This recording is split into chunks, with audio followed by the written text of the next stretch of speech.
presentar el libro y creo que desde que el espacio ha cambiado en parte la estructura y realmente, bueno, para nosotros es hermosísimo poder tener esta actividad hoy. Antes de comenzar, quería agradecerles y anunciar a algunos compañeros y compañeras que están aquí presentes. En primer lugar, representando a la Subsecretaría de Derechos Humanos, está el compañero Gustavo Moreno, que es justamente director de sitios y espacios de memoria de la provincia de Buenos Aires. A Vicky Montenegro, la conocemos todas, que la tendría que haber presentado al comienzo, además de nieta, además de todo lo que significa, hoy está cumpliendo un rol fundamental, que es legisladora de la ciudad de Buenos Aires desde el 2017 y realmente nos está representando, legisladora por el frente de todos. Así que eso es buenísimo.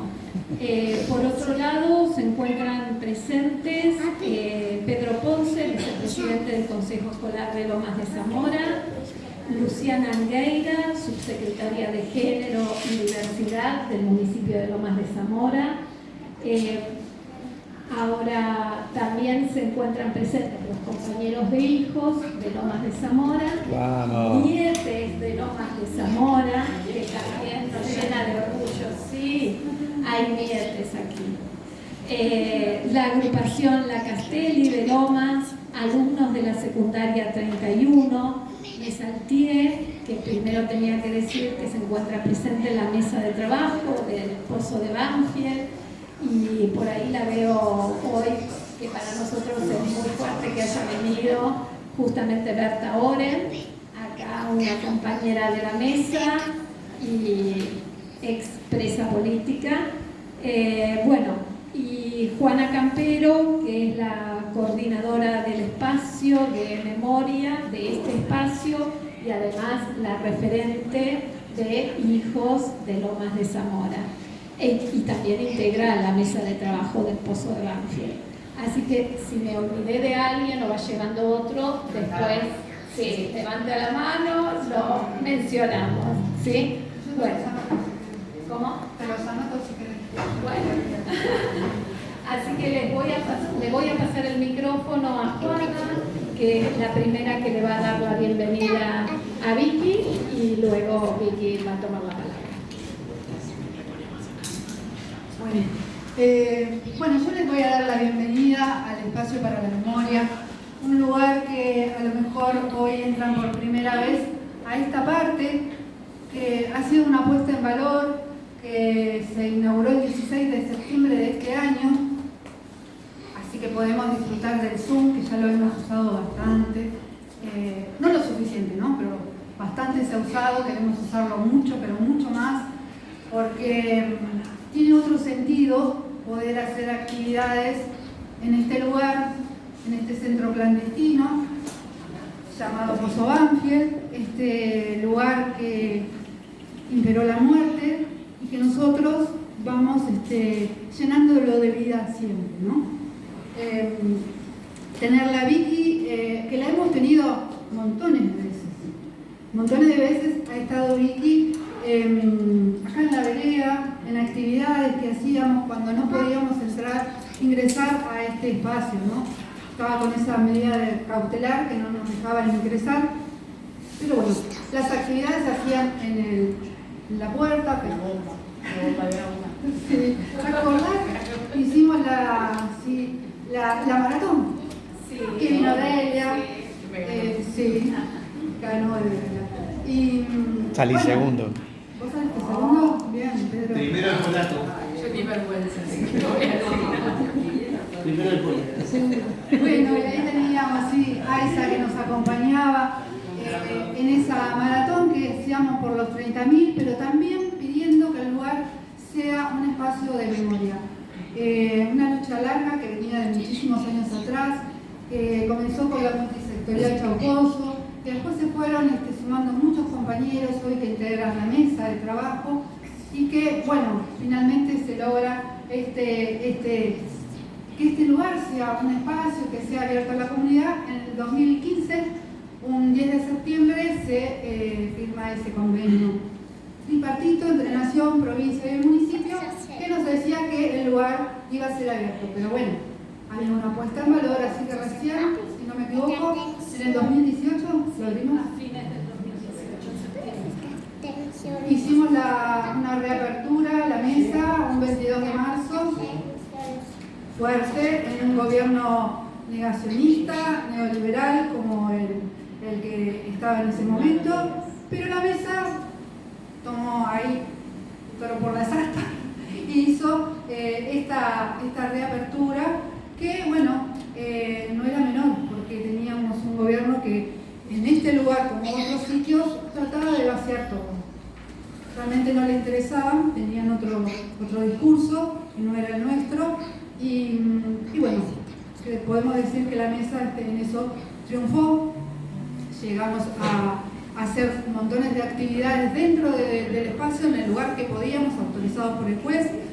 Después, recorridas así, entre comillas, porque lo hacíamos a través de un power, pero la historia de este lugar es de mucha lucha, de mucha resistencia, de exigir, ¿no?, que se vaya la policía, y hoy de mucho trabajo, de compromiso, de compañeros que se suman siempre a que este lugar tenga vida, risa, que podamos ver una obra de teatro como pasó hace poquitos días, que podamos tener la presentación del libro, que esté Vicky, que Vicky, bueno, es la representación de todo lo que ha cometido el terrorismo de Estado, ¿no? Y como Vicky va encontrando su verdadera identidad.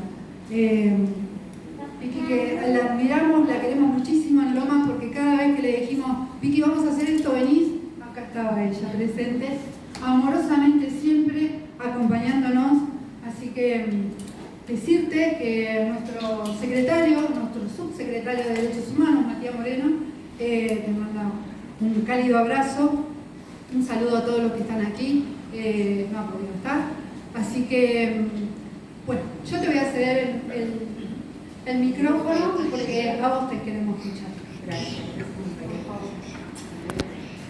Bueno, buenas tardes, compañeros y compañeras. La verdad, muy feliz de volvernos a encontrarnos. Decía Juana, hace montones de años que estamos juntos, pero hacía tiempo ya que no venía, no vi. Estoy ahora por primera vez viendo cómo fueron avanzando en el espacio de memoria, cómo estamos, cómo lo vamos llenando como planteaba Juana, de contenido. Y este es el Zoom que se llama Delia Giovanola.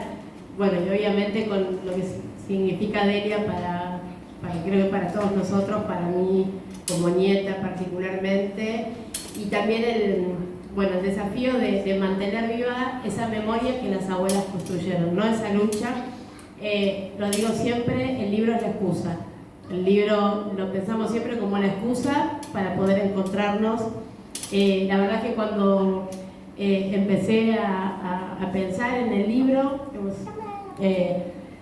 me surgió porque me lo plantearon varias veces, digamos, la necesidad de eso que uno contó un montón de veces en diferentes charlas, dejarlo plasmado, ¿no? Y al momento de escribirlo, uno piensa que es fácil, porque dio un montón de veces testimonio, entonces es solamente ordenar lo que contó, lo que había contado en muchas ocasiones. Y la verdad es que la memoria no juega así, digamos, uno va intentando ordenar y va recordando a medida que puede poner esas palabras en un papel, aparecen otros recuerdos y así uno va pudiendo, o mejor dicho, intentando sintetizar una vida que vivió un montón de vidas, ¿no? Porque en mi caso nací con mi verdadera identidad, desaparecí a los días, fui apropiada durante 25 años de mi vida, tuve otra historia, tuve otra forma de pensar, tuve otros vínculos con aquellos que eran en realidad los verdugos de mis padres, y después, bueno, el proceso hasta poder ser Victoria, ¿no? Por eso se llama así el libro. no solamente hasta poder ser Victoria en términos de mi nombre, sino también hasta entender que aquella historia y ese nombre tenían un destino, que era el que decían nuestros viejos, ¿no? Hasta la victoria siempre, bueno, también hasta llegar a esa victoria, ¿no? Y ahí el libro, como lo reitero, excusa para juntarnos. En ese momento, sinceramente, no pensé que íbamos a estar en esta situación. En ese momento no pensé que el negacionismo iba a avanzar con tanta fuerza y que íbamos a estar discutiendo como sociedad lo que hoy estamos discutiendo. Bienvenidas sean las excusas, digo, para juntarnos y repensar estos procesos nuestros y generar ámbitos que nos permitan hacernos fuertes frente al desafío que tenemos por delante, ¿no? Nosotros nos obsesiona mucho el traspaso generacional de la memoria. ¿Cómo hacemos no solamente los hijos y los nietos, que obviamente asumimos como responsabilidad velar por eso? ¿Cómo hacemos para transmitírselo a las nuevas generaciones? ¿Cómo hacemos para que estos jóvenes que transitan, los jóvenes que transitan este mundo actual, ¿no? Donde todo es rápido, todo es dinámico, todo se comunica, entre comillas, rápidamente, ¿cómo les transmitimos la potencia de nuestra historia que necesitó de tantísimo tiempo, de tantísimos desafíos, de tantísimas derrotas, para levantarse y volver a intentarlo, levantarse y volver a intentarlo? Yo creo que ahí tenemos un desafío muy importante por delante y por eso sentarnos a pensar, ¿no? El libro es políticamente incorrecto porque lo que nos pasó es muy difícil de explicar y porque hay una infinidad de contradicciones que humanamente nos atraviesan. Y no me pareció honesto quizás escribir lo que el otro espera de una historia así, ¿no? Uno espera, bueno, aparecieron y se cierran, ¿no? Las historias tienen que cerrar rápidamente y necesitan como el final ordenado. Y bueno, y en la vida creo que nadie tiene todavía la vida ordenada, pero además en nuestro caso, ¿cómo ordenás una vida? Reitero, donde tuviste dos historias totalmente distintas y donde hubo afectos que te atravesaron durante todo ese tiempo, ¿no? Y ahí lo que yo intento es como poder compartir lo que fue mi vida de María Sol, lo que fue mi infancia, lo que fue la violencia, lo que fue mi maternidad siendo adolescente, lo que fue conocer la verdad y después acercarme a la militancia. Digo, para mí la política era mala palabra, las abuelas eran todo lo que estaba mal y las madres, digo, y los desaparecidos no existían y estaban todos en Europa. Bueno, cómo ese monstruo que era María Sol se pudo convertir en esta persona que en realidad siempre había sido, pero que solo no lo sabía, ¿no? Y ahí yo siempre digo que si yo pude salir de María Sol, que era un ser del mal, y puedo estar acá siendo una compañera más, ¿cuántas otras personas deben estar perdidas en esa construcción del odio y la mentira? Y el desafío de también poder rescatar a muchas personas que simplemente piensan que lo que están diciendo está bien. Digo, la persona es la misma, digo, yo siempre fui igual. Y realmente no hay algo en mi naturaleza, lo siento, que disfrute de hacerle daño al otro. Simplemente que durante 25 años de mi vida yo estaba convencida de que los buenos éramos nosotros. Nosotros éramos los buenos y había no un otro que piensa distinto, había una pared, era la otredad, no el otro, la otredad negativa, lo malo, la perversión, digo, todo lo que estaba del otro lado.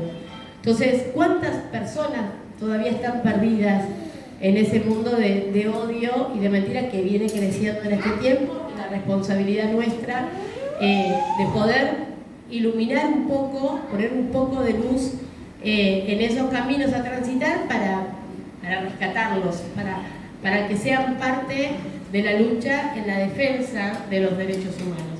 Pero a mí lo que más me interesa es que ustedes me pregunten, porque si no yo puedo hablar y hablar de cosas que capaz que no les importan. Si alguno os leíste el libro, si me querés preguntar o si alguien me quiere preguntar, para mí es mucho más fácil. porque si no puedo hablar de cualquier cosa que quizás no les importa. ¿Querías preguntarme algo? Ahora no.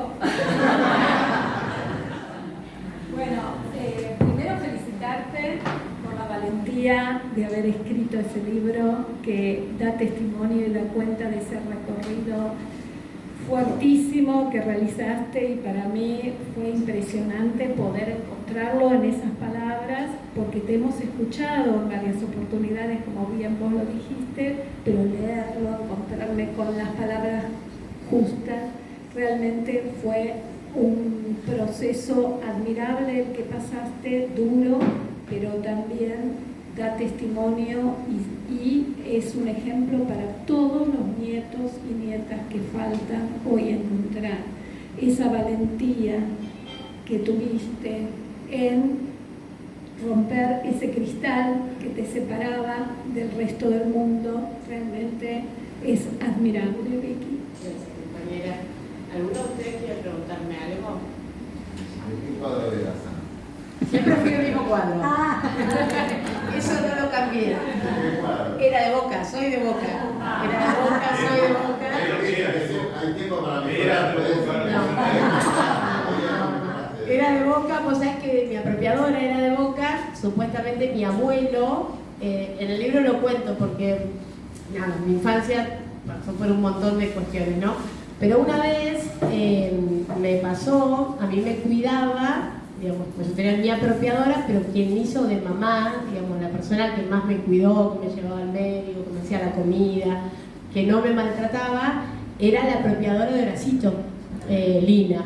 Bueno, Lina me cuidaba todo el día y tenía la idea de que a mí nadie me podía tocar. Entonces yo tenía amiguitas en el mismo edificio, entonces me llevaba hasta el departamento, yo me quedaba jugando y Lina tenía la costumbre siempre de agarrar a la nena y zamarrearla antes que no me daban a pelear, decía, vieron así, no me pelea la nena, claro, Lina después se iba y yo me quedaba, y a veces me odiaba la piba.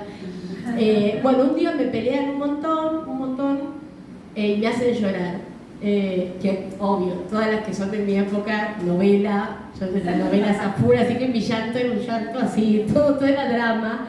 Bueno, me pongo a llorar ahí un montón, y vos sabés que me pasó algo muy loco. Yo tengo como momentos de la infancia muy grabados de cuestiones que yo percibí, que yo sentí, y que no tenían explicación. En ese momento lo que yo sentí, yo lloraba, miraba al cielo, y lo que sentí era, viste cuando alguien te da un beso, te abraza, que te consuela, que vos sentís de repente paz, te sentís contenido, estaba sola. Y subo corriendo a mi casa, mi apropiadora mamá está durmiendo, me acuerdo que estaba en la pieza y le digo, mamá, ¿quién tengo en el cielo? Y ella salta de la cama, se siente y me mira, yo tengo muy grabada la mirada de temor. Ella siempre me miró con mucho miedo, porque yo le salía con esas cosas. Me dice, vos en el cielo tenés a tu abuelo Nicolás, que era su papá, que el abuelo Nicolás murió antes de que vos nacieras, pero el abuelo te hubiera adorado y qué sé yo.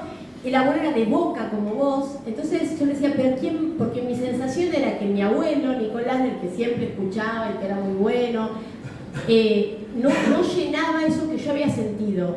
Y yo luego le dije, mamá, ¿quién más tengo en el cielo? Me dice, no, tu abuelo que te hubiera querido por dos. Entonces ahí mi abuelo por dos y Boca, que era lo que yo más quería en mi infancia, más o menos llenaban eso. Pero yo en mi infancia era de Boca y era de Huracán. Mi apropiador era de Huracán. Y mi viejo, Toti, era de Boca.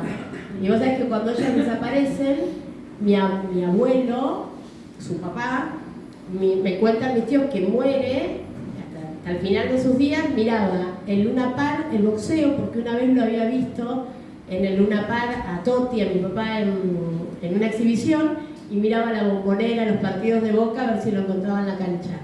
Así que mi papá, mi verdadero padre, Toti, era de Boca. Así que yo sigo siendo de Boca, nunca cambié eso. Y tengo simpatía por Huracán, no lo voy a decir. Una pregunta, ¿cómo fue tu encuentro con la militancia? Sí. Después de todo, ¿no?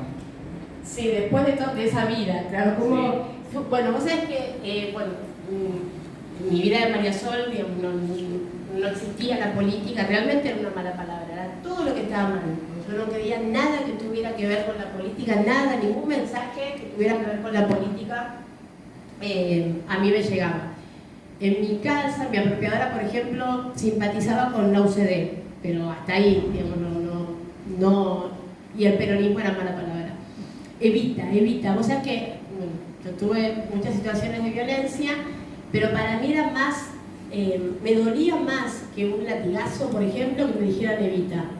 Me decía, cuando mi apropiador me decía, o decía, callate Evita, era la peor expresión de desprecio. Era lo peor que prefería que me pegaran a que me dijeran callate Evita. Bueno, aparezco en el año 2000, tardo 7 años más o menos en asumir mi identidad, en decir mi nombre. Ahí empiezo a acompañar a las abuelas, un poco antes empiezo a acompañar a las abuelas en charlas de derechos humanos, confundidas al principio, muy enredadas, muy confusas, las charlas muy confusas, pero era un camino, ¿no? Tengo 2 papás, 2 mamás, me criaron con amor, tenía los 2 demonios, digo, pero bueno, era lo que había en ese tiempo.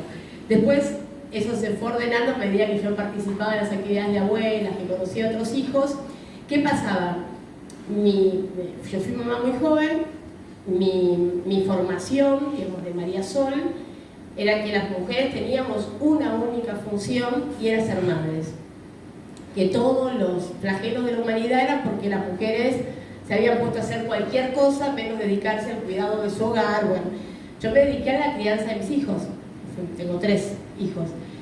Claro, en ese proceso de acercarme a abuelas, digo, de empezar a dejar atrás esa vida de María Sol, no trabajar, ya me interpelaba en lo personal, digamos, ya mis hijos crecían y yo primero me ayudaba a mi compañero, digo, no iba. Tuve la suerte de empezar a trabajar en el Ministerio de Desarrollo Social de la Nación. Y sabes que me pasó algo muy, muy particular. Mi primer jefa era una asesora de la ministra en ese tiempo, Alicia, Norma Fischer se llamaba, y era una mujer que tiene seguro la edad que más o menos tendría mi mamá. Mi papá era morocho, mi mamá era rubia de ojos azules. Bueno, Norma era rubia de ojos azules, tenía la edad que tendría que tener mi mamá y era militante. Y era la primera vez en mi vida que yo me encontraba con una mujer militante. Eran monjas, señoritas, rodeada de todas familias militares. Entonces fue la primera vez que la política empezaba a tener forma. Y después lo que pasó es que Alicia tenía mucho trabajo territorial y yo hasta ese momento entendía que la dictadura nos había pasado a nosotros, a los bebés robados, a los 30.000. De la dictadura fueron 30.000 personas desaparecidas y los bebés que fuimos robados. Y cuando vos recorres el país y ves las consecuencias de la dictadura en términos sociales, millones de personas que padecen su realidad social consecuencia de esa dictadura. Me acuerdo muy bien del momento, de que a mí la cabeza se me abrió, digamos, que fue en una actividad de derechos humanos, un compañero, un promotor territorial que me plantea, Vicky, después hay una compañera que quiere hablar con vos. Y a veces cuando vos vas a una charla, te puede acercar a alguien que tiene dudas sobre su identidad, tenía miedo a esa chica, esa mujer. Claro, me acerca después de la charla, me empieza a hablar. Y yo esperaba el momento de la partera, de la partida falsa, y no, ella no tenía, pero en un momento le pregunto, pero la duda es, me dice, no, yo soy hija de mi mamá, solo que nací en una salita, claro, nací en una salita y nunca había tenido documento de identidad. Entonces sus hijos, 7 hijos, tampoco tenían documento de identidad, y ahí pude como linkear que lo que me pasó a mí, está bien con, digamos, las particularidades de la apropiación del plan sistemático, pero la ruptura del tejido social afectó a millones de personas y que la única forma de reparar, que la política era la herramienta para reparar eso, ¿ves? La participación, la política activa, y ahí abracé la militancia y ahí, bueno, tenemos una básica que sigue estando y fui asumiendo diferentes responsabilidades, pero desde ahí fue entender que ese era tu lugar. Fue como muy natural mi incorporación a la política, porque primero, una vez que pude hacer el proceso de entender mi historia, era la síntesis de poder transformar toda esa historia en algo concreto que me permitiera salir de ese lugar de víctima, si querés, solo de víctima, y trabajar para cambiar la realidad, que en definitiva era el sueño de mis viejos. ¿Se entendió? Sí. Yo sé que es difícil, yo sé que es muy difícil. ¿Necesitaste ir al psicólogo? Me obligaron a ir al psicólogo. O sea, es que en el proceso de la causa, mi causa empieza cuando yo soy muy chiquita. Hay una denuncia anónima, la única denuncia que hay en Abuelas de Plaza de Mayo, que la hacen, que después me entero que la hace quien había sido suegra de mi hermana. Mi hermana tenía un novio, tuvo un novio muchos años,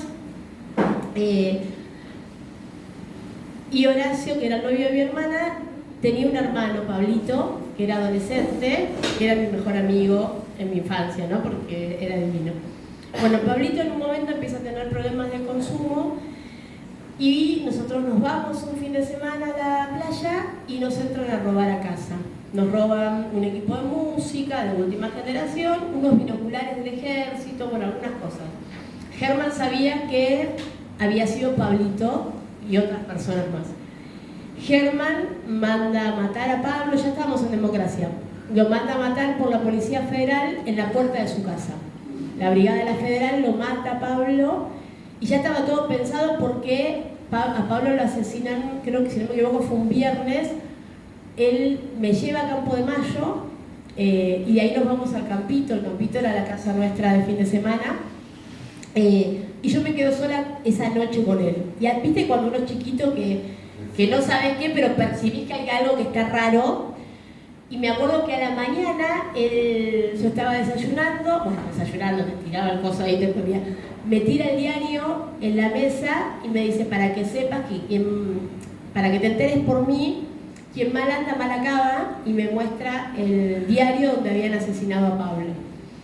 Bueno, nosotros volvemos, creo que el domingo, volvemos al otro día, yo no estoy en el velorio de Pablito.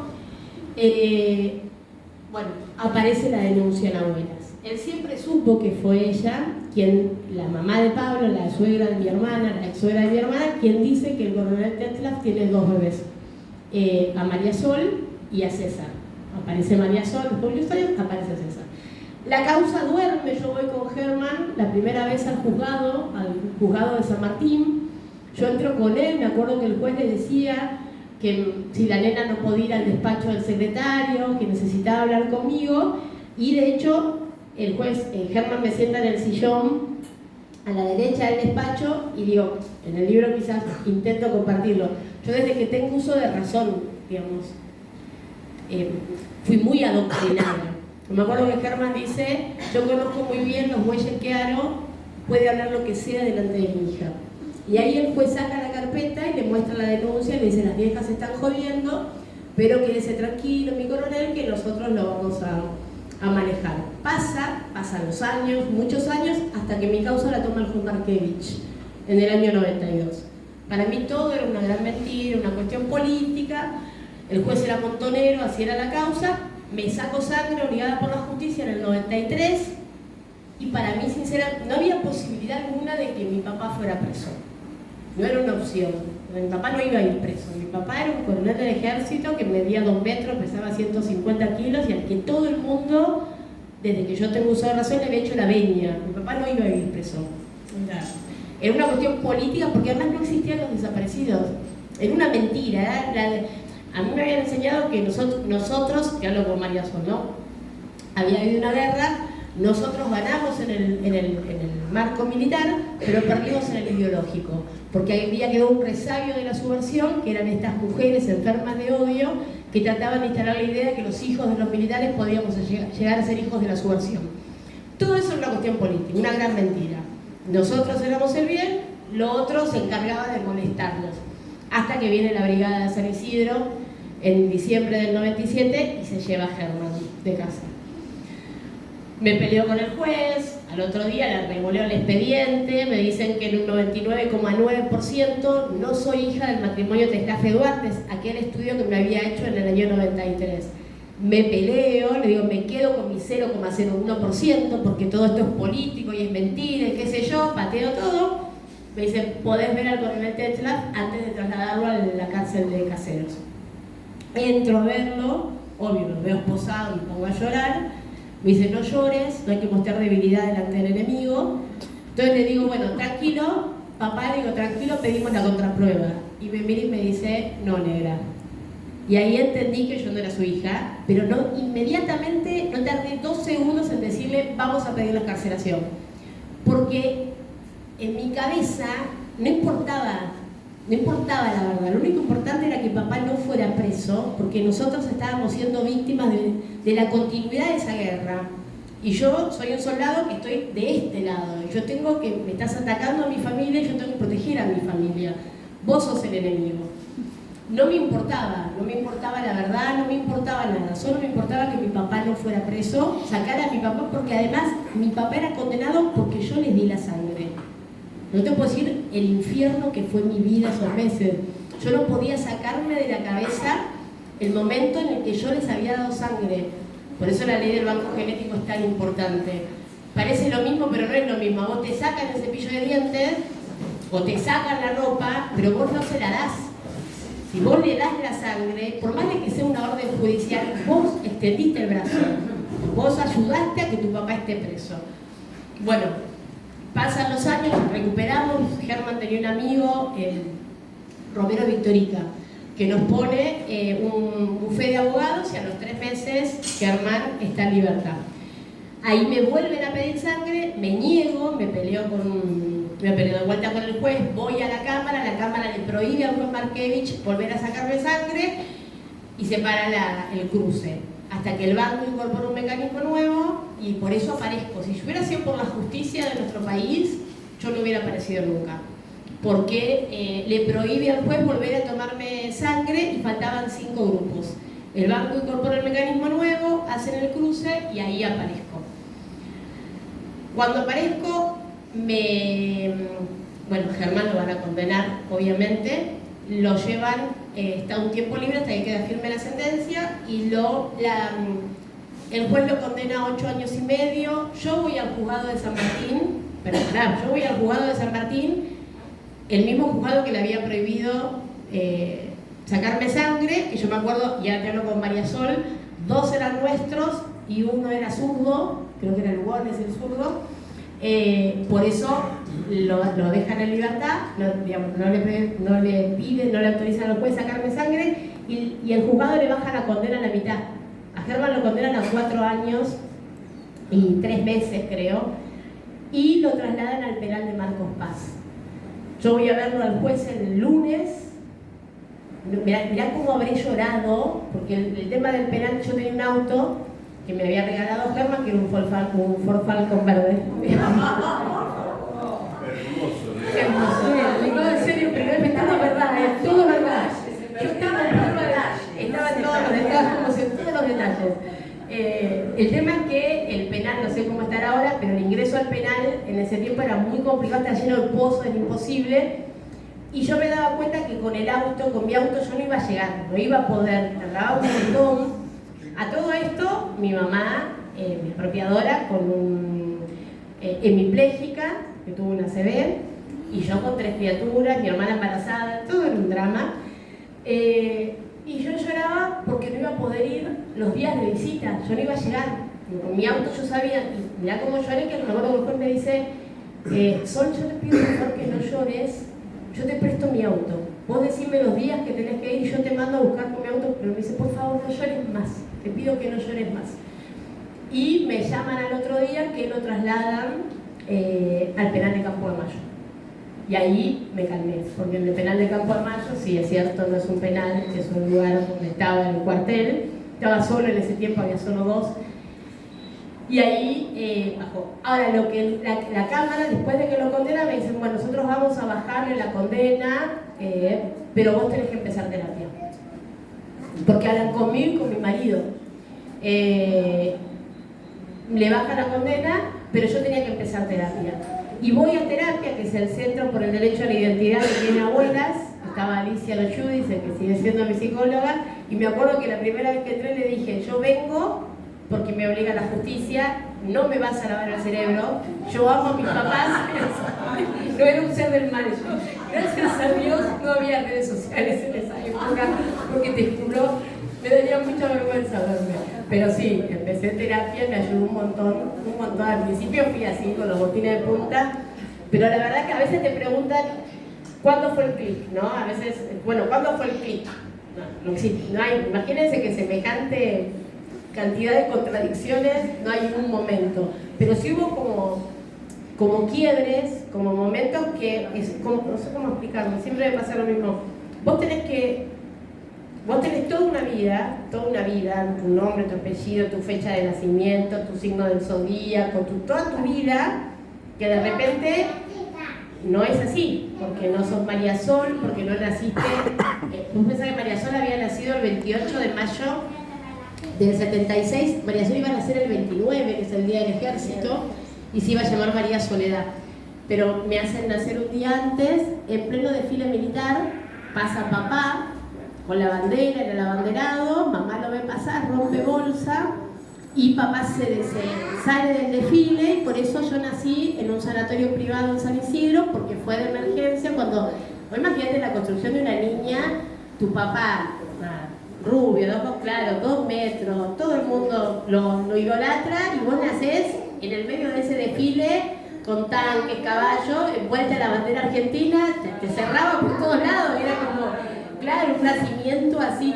Y sin embargo yo siempre le dije a mi mamá, si yo no había nacido a la madrugada, yo siempre sentí que había nacido a la madrugada. Y de hecho cuando me notifican, yo no le creía, de vuelta me volví a pelear con la secretaria, pero la única duda que tenía era de nuevo le dije, ¿a qué hora se supone que nací? Porque no quería ni darle la margen de confirmar que eso que me decían era cierto. Me dice, mira, no tengo un horario, pero me dijeron que naciste a la madrugada. Y para mí eso que me dijeron pesaba más que el banco genético, que es una cosa así, con toda la prueba. Era más prueba para mí el horario de nacimiento que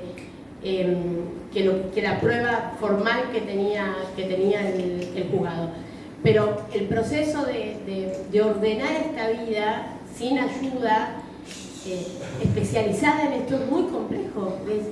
Tu papá, que es todo en tu vida, no es tu papá, y además mató a tu viejo, mi apropiador fue el jefe de nuestro operativo. Entonces, ¿cómo reordenás toda esa vida? Y todo lo que vos crees que está bien, estando casada con 3 hijos, y además cuidando a personas, porque tanto entre comillas, mi mamá y mi papá estaban enfermos y necesitaban que yo los cuide. Entonces, el tema es cómo cómo reconstruís tu vida, porque no te puedes formatear entera, tenés que ir, la sensación, el otro día un chiquito en una escuela primaria lo sintetizó, me dijo, era esto, le digo, ¿cómo uno se puede rearmar sin romperse? Porque ¿cómo haces para mover todo sin que te rompas vos adentro, digamos, sin que todo eso te destruya? Y el nene me dijo, como el Shenga, tenés que ir como moviendo tal cual, es como vos vas poniendo. Bueno, la terapia ayudó muchísimo, como a ordenar, es un proceso largo y entender, yo creo que en el libro intento compartirlo también porque dicen, bueno, ya está. No está, yo sigo buscando a mi mamá, a mi tía, a mi tío, y quizás mi papá fue víctima de los vuelos de la muerte. Mi papá lo tiran vivo al Río de la Plata y aparece en mayo del 76, una vez que mis padres ya estaban sin vida, nace, entre comillas, María Sol. Si mi mamá tuvo el mismo destino que mi papá, quizás nunca la encuentre, porque el río, el mar no deja, salvo los que aparecieron ahí, no nos deja ni siquiera eso. Pero yo la sigo buscando. Entonces, también este acompañamiento te ayuda a entender que quizás no te alcanza la vida para procesar todo eso. Digamos, esta cosa de, bueno, cerrame la historia. Nadie la tiene cerrada, no es justo que nos pidan a nosotros que cerremos estas historias. Pero bueno, la verdad es que el Centro por el Derecho a la Identidad, que creo Abuelas, ayuda mucho a ordenar, acompañar este proceso que nos toca a nosotros. Y lo bueno además es que acompaña a otros procesos de hijos que no son hijos de desaparecidos, pero que, por ejemplo, nunca pudieron tener vínculo con su verdadero padre, su padre biológico o el apellido, la cuestión de identidad que le pasa a todos, aunque no seas hijo desaparecido. Digo, la identidad, la duda, cuándo nací, a qué hora nací, si me quiso, si no me quiso, si me dejó, si me separaron, si sabe, si quiere, si... Bueno, eso que hoy se preguntan un montón de personas, hoy es política de Estado, porque la Secretaría de Derechos Humanos tiene ya un programa para ayudar también a recuperar esas identidades, acompañar. Digo, pero bueno, las abuelas hicieron posible también el trabajo psicológico de reconstrucción de la identidad frente a algo que no tenía antecedentes en el mundo, que nosotros solos pudimos crear. ¿Qué reconstruiste de tus padres? ¿De mis viejos? Vos sabés que abuelas te da el archivo bibliográfico familiar, ¿no? Ellos tuvieron esa idea maravillosa de hacer un archivo, porque las abuelas decían, si nosotras nos vamos yendo, y si los chicos van apareciendo con los años, ¿quién les va a contar cómo eran sus padres? Entonces ahí el archivo está cómo eran nuestros viejos, por nuestros abuelos, nuestros tíos, compañeros, que de hecho a mí me pasó que ya habían fallecido, contarte cómo eran. Las abuelas logran el archivo y tienen la mala suerte de que la primera persona a la que se la entregan es a mí, en mi peor momento de Mañasol. Así que pobres, todos tremendamente emocionados, y yo fui literal como un soldado, saludo uno, saludo dos, me llevo el archivo, gracias, y me voy. Pero la verdad es que el archivo es buenísimo. Yo tardé años en leerlo, lo podría leer en 2 días, 3 días, que es un archivo con un relato. Tardé años en leerlo porque yo no podía avanzar en nada que tuviera que ver con la militancia de mis padres. Los primeros años era solo, por ejemplo, yo leía que a mi papá le gustaba la milanesa con puré o las empanadas de cayote, de mi mamá que era rebelde, pero hasta en su infancia, en su adolescencia, en cuanto aparecía la política, yo retrocedía, digamos, lo cerraba y pasaba un año sin volver a abrirlo, porque es bien difícil de explicar. No porque yo fuera mala, porque yo no podía, la política era deshumanizarlo de vuelta. Entonces yo necesitaba, vos imaginate, tus papás, vos crecés con, los padres son más grandes que uno, los padres son más grandes que uno. Yo tenía personas que ocupaban ese lugar de mamá y papá. De repente no son tus papás, y lo único que tenés de tus papás son fotos de 2 chiquilines de 15 años, 16 años, que ya eran más chicos que yo. Entonces mamá y papá no son más chicos que uno. Entonces tratás de encontrarte con esas personas, y lo primero que yo encontraba era eso, como lo más, entre comillas, limpio, por decirlo de alguna manera, lo que no tuviera que ver con la política, porque para mí la política era sucia todavía. Entonces tardé muchos años. Y me pasó algo, y ahora voy a lo que vos me preguntabas, es que nosotros, gracias al gran, enorme, gigante Pablo Yonto y Aníbal, el apellido es muy difícil, es un compañero acá de provincia, encontraron mi casa. Yo siempre cuento que nosotros desaparecimos el 13 de febrero en William Morris, y siempre me quedó eso, desaparecimos en William Morris, y Aníbal se puso a trabajar, y en menos de 2 meses encontraron mi casa en William Morris. Fuimos con Pablo y con Aníbal a ver la casa, bueno, y ahí están trabajando en algunas cuestiones, pero encontrar la casa es maravilloso y es tremendamente movilizante, porque es el lugar donde fuimos familia.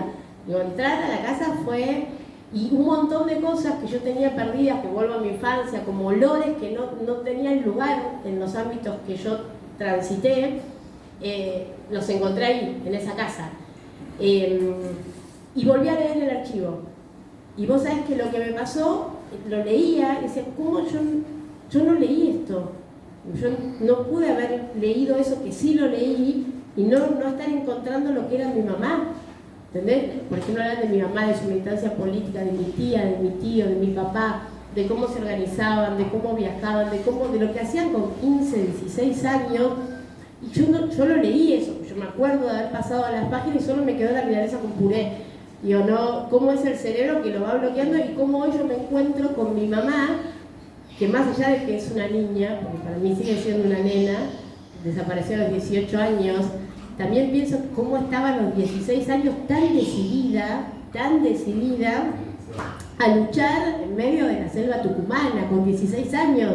Entonces es increíble, es maravilloso y al mismo tiempo, no sé cómo explicarlo, te llena de orgullo y al mismo tiempo te da ganas, porque también vos tenés rol de madre. Soy la hija, pero soy la mamá, digamos, en términos de... Y es como que decís, nena, te vas, como uno con los hijos, ¿qué estás haciendo? Te vas, ¿qué haces ahí, criatura? La verdad es que estoy ahora reconstruyendo y reencontrándome con mis viejos después de nuestra casa, que fue hace muy poquito, desde un lugar totalmente distinto. Y por eso te digo, cómo uno se sigue reconstruyendo y sigue reconstruyendo su identidad, y además en un rol también, yo soy abuela. Entonces,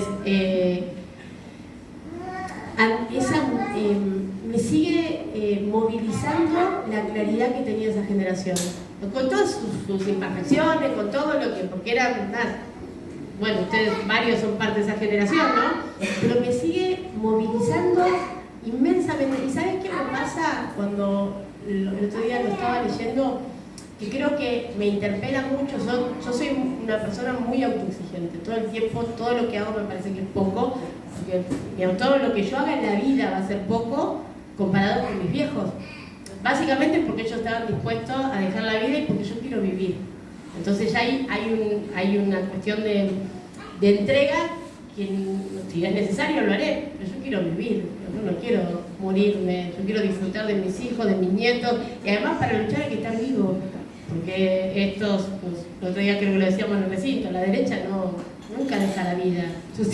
Son los mismos tipos, los mismos que generación tras generación tras generación haciendo daño y nosotros siempre entregando la vida. Entonces ya todo lo que haga es poco comparado con lo que ellos estuvieron dispuestos a hacer. Y después sí lo que me interpela, mientras yo leía a mis viejos y su militancia, que es algo que mi generación, creo, tiene que resignificar, ¿no?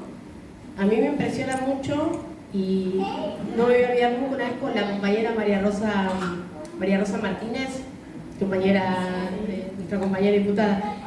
Una vez Mari me contaba que estaba embarazada y la habían torturado y ella esa noche sentía que ya el cuerpo no le daba más, que se iba a morir. Y se moría en paz sabiendo que había aguantado el tormento sin delatar a ningún compañero. Y acá yo sí abro paréntesis, yo no juzgaría nunca a una persona que bajo tormento se quiebra. Eso me parece una barbaridad. Digo, nadie bajo tormento, son todas víctimas, pero digo, ese nivel de entrega y de amor por sus compañeros, ¿no? Eso, ojalá alguna vez mi generación tenga un poco de eso. Creo que nos falta mucho en ese sentido, de sentir realmente lo que es ser compañero, de no denunciarlo solo, no solo de cantarlo, no solo de hacerlo carne, A veces me parece que nosotros estamos muy lejos de eso. Digo, eso es lo que más me interpela de esa generación, de todo, ¿no? La juventud, la claridad, las convicciones, la coherencia, pero creo que el desafío que nosotros tenemos es eso, es poder volver a resignificar la palabra compañero, y me parece que ahí es de lo más importante que tendríamos por delante. Perdón. No, una pregunta espectacular. ¿Cómo fue tu renacer? ¿Cómo fue el volver a la vida después de lo que te sucedió y al enterarte que no sos un malparido, sino que te robaron de un grupo de compañeros y hermanos que lo asesinaron? ¿Cómo fue tu renacer? Volver a ver el sol de vuelta. Mirá, fueron más o menos 7 años, te diría, más que difíciles. Es como, si te lo pongo en formato dibujito, es como que todo el tiempo, viste, cuando vos que ves los dibujitos tenés el angelito y el demonio, digamos, entonces vos tenías el demonio que todo el tiempo te decía, son el enemigo, ahora se acuerdan, yo todo el tiempo me decía, y ahora aparecen, ahora, que yo tengo una vida, que no me falta nada, ¿por qué no se acordaron antes? ¿Por qué no pegaron a sus hijos? Era como una cosa que todo el tiempo, y en un momento bajaba la guardia y aparecía el otro y te decía, y si tu abuela te está esperando, y si entendés, como confrontar con vos mismo es un infierno porque no hay paz. Y vos imaginate el nivel el nivel de presencia de Tetzlaff. Tetzlaff muere el 17, hay una particularidad. Mi papá, su cuerpo aparece el 17 de mayo del 76 en las costas de Uruguay, Toti, mi papá. Mi apropiador muere el 17 de mayo del 2003 y Videla muere el 17 de mayo del 2011. Un hilo así que las tres personas, digamos, mi papá y los dos responsables de este destino mío, murieron el mismo día. Perdón, volviendo a lo que vos me decías. Vivís con eso todo el tiempo, ¿no? Entonces, Tetzlaff muere en el año 2003 y yo puedo decir mi nombre recién en el 2007. Yo volví a escuchar la Marcha de la Bronca porque una vez la escuché de chiquita y me dieron un cachetazo. Tetzlaff me dio un cachetazo. Yo era chiquita y mi hermana, yo soy una hermana más grande, todo el día escuchó la Marcha de la Bronca, la conocen todos, sí, es recontra pegadiza. Yo era chiquita y para mí todas las marchas eran buenas, porque todas eran marchas militares. Estábamos yendo al campito en el auto, entonces yo estaba aburrido y canto, marcha, tengo el momento del 2 que me tortazo que me da Germán, me queda la cara en la nuca, nunca más canté la Marcha de la Bronca, y la primera vez que la volví a escuchar habrá sido 2010, 2008, 2009, y la primera vez la puse bajito, la escuché, la puse bajito, me acuerdo que caminé y volví, la subí. Todavía me había quedado el cachetazo del 80 y pico cuando me dio Tetzlaff, que ya no estaba vivo. Para que vos dimensiones la presencia de Tetzlaff en mi vida. Hubo muchos momentos, ¿no? No solo de saber la verdad, vos te notifican, pero eso no significa que vos aparecés, pero vos no sos esa persona. Vos sos María Sol, sos una vida, una historia, afecto, 7 años peleándote con vos misma. Hay un montón, no te lo voy a hacer largo, van pasando un montón de cuestiones, pero sí es muy loco cómo el inconsciente funciona, ¿no? Pues yo, en el 2007, cuando empiezo a decir mi nombre, en ese tiempo de transición de María Sol a Victoria, yo tenía unas pesadillas espantosas, pero espantosas, unas cosas escalofriantes. Una de esas pesadillas, en una de esas pesadillas, mis nenes estaban jugando en el lugar ruido donde vivíamos nosotros y de repente mis nenes desaparecen. Entonces me vuelvo loca y una persona me dice, no, tranquila, subieron las torres, no sé si conocen el lugar, no está nomás, Lugano, las torres de los policías eran antes, subieron a tomar agua, no pasa nada. Yo me vuelvo loca, empiezo a correr con mi marido, me dice, no, tranquila, entramos a un departamento donde supuestamente estaban mis nenes y esta persona se mete en una habitación.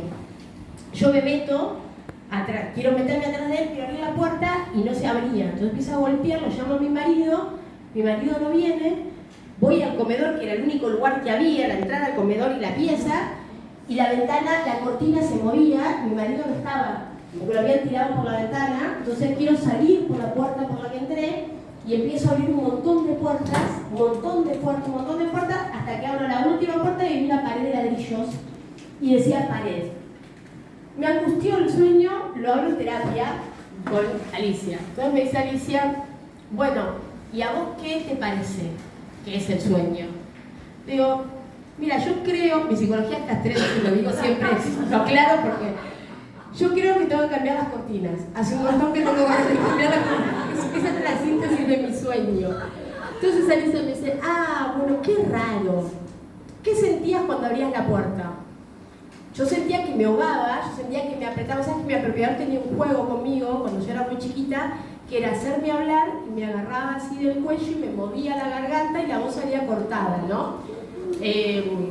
Mete la mano de él, pero a mí me gustaba jugar ese juego, ¿no? Me agarraba siempre. Bueno, yo sentía que me apretaba en el cuello, que no podía respirar, bueno, que me angustiaba. Bueno, qué raro. En un momento digo, ¿qué raro qué? Para mí era la cortina y se había terminado todo. ¿Qué raro qué? Dice, no, es raro porque con las letras de la palabra pared se forma la palabra padre. Cuando Alicia me dice eso, yo entendí, porque imagínate que yo durante 25 años de mi vida estaba convencida que era hija biológica de un alemán. Mi apropiador era alemán y mi apropiadora era rubia, digo, claramente, y nunca tuve dudas. Yo soy negación, 2 puntos, y va a estar mi foto y está bien. Yo sé que va a estar bien. Yo pude entender que lo que a mí me hacía ruido, yo ya me había acercado a abuelas.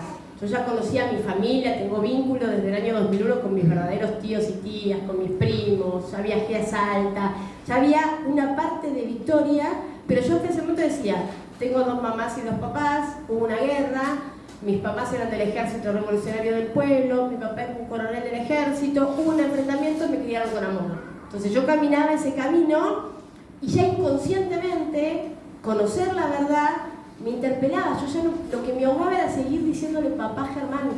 Y lo entendí, y la verdad es que no es que dije a partir de ahora, pero lo que me pasó era que en la fiesta me llama Vicky, otra hija, Vicky Ligera, nada, para hacer catarsis de huérfanos en la época de fiesta, viste que uno llama y moviliza, no me llama. Y me acuerdo, me dice, ¿y vos cómo estás? Igual mi vínculo con Vicky es de 2 horas de conversación, ella hace catarsis 1 hora 52 minutos y el resto me pregunta cuando está cortando yo cómo estoy. Digo, bien, extraño a mi papá. Y me acuerdo que me dice, ¿a cuál? Y le digo, a Toki, al único papá, Vicky. Y se pone a llorar ella, porque ella se llora por todo. Me dice, Vicky, es la primera vez que le decís papá. Y ahí caí, que era la primera vez que podía sentir a mi papá. Es recontra difícil de explicar, pero es como que tu estructura, tu cabeza está tan estructurada, vos tenés tantas barreras que te protegen, entonces hay una construcción de un otro que habita, si querés habita el mismo ámbito, pero es un otro. No está cerca tuyo, no sos vos, no es tu papá. Y esa vez, después de que lo pude entender, como que pude soltar eso, y es decir, ¿por qué sigo diciéndole, por qué sigo defendiendo esto que ya mi inconsciente me dice, se agotó, ya está? No, y a pesar de eso, yo mentiría si te dijera que lo odio a Tesla. Porque yo lo cuidé hasta que murió, mi apropiadora murió en mis brazos. Digo, y no es que esté bien, porque a veces te dicen, bueno, es porque te criaron con amor. No, me criaron en medio de lo peor que se puede. Creo que es porque tiene que ver con la manera de la que uno viene, ¿no? Con lo que uno es. Uno vino al mundo como consecuencia de un amor de nuestros viejos, y a pesar de todo lo que nos hicieron, la esencia del amor que nos concibió puede más que todo ese adoctrinamiento de tantos años, que cuando uno por fin puede depurarse de esa locura y volver a lo que uno es, eso te permite sostenerte. Y ahí pude hacerme cargo de mis contradicciones, porque no es que digo ya está superado, y la verdad es que no, en la intimidad yo no digo Tesla es mi apropiador, porque imagínate que las fotos, yo tengo de mi mamá 2 fotos nada más, de mi papá tengo 3, y es tremendo porque vos querés poner fotos y no tengo fotos de ellos, y de Tesla tengo infinidad de fotos, que también formaron parte de mi vida, y no sería sano negar que eso fue parte de mi vida, sabiendo la verdad y poniéndolo en el lugar que tiene que tener. Y ahí siempre yo lo que le digo, sobre todo a los chicos, es lo más importante que nosotros tenemos, y es la justicia. Porque Tesla fue condenado por el delito de apropiación y después se condenó, digamos, a todo eso en el marco de un plan sistemático de apropiación. Para eso ya la justicia a toda esa barbaridad le puso un nombre y les dio una condena. Entonces no nos toca a las víctimas aclarar toda la situación, nos toca transitar lo que podemos, tratando de que la bronca, la impotencia y lo que hicieron de tu vida durante tantos años no condicione lo que vos vas a hacer a partir de la verdad. A partir de que vos te haces cargo de la verdad, con todo el dolor que eso lleva, digo, ¿no? No es que la verdad y ya está, y duele. Tu viejo lo torturaron teniendo la de tu hijo y lo tiran vivo al río y te encontrás con los huesos de tu papá y ves el cuerpo de tu hijo, y cómo haces para que no te rompa el alma. Pero bueno, yo me acuerdo cuando fui a ver los huesos de mi papá, fui con el padre Carlitos de la iglesia de la Santa Cruz, de las monjas francesas, y me acuerdo que era tan grande el dolor. Mirá a qué punto llega la cabeza de una persona apropiada, que yo me acuerdo cuando Marco me dice, tu papá apareció en el río, mi papá murió, papá me dijo que murieron, que él los mató la noche del operativo, y a mí eso me cerraba, la muerte de mis papás la noche del operativo me cerraba, fue un enfrentamiento, ya está. No me cerraba el cautiverio y no era una opción los vuelos. Yo siempre decía gracias Dios mío porque mis papás no estuvieron ahí. Entonces, me acuerdo que Marco me dice, Vicky, te mintió toda la vida. ¿Cómo no entender que te mintió? Yo me acuerdo que fue la única vez en mi vida que yo me enojé mucho con Tetzlaff, ya había fallecido, fue cuando encontré los huesos de mi papá. Fue la única vez que entendí que me había mentido, que me hubiera mentido toda la vida.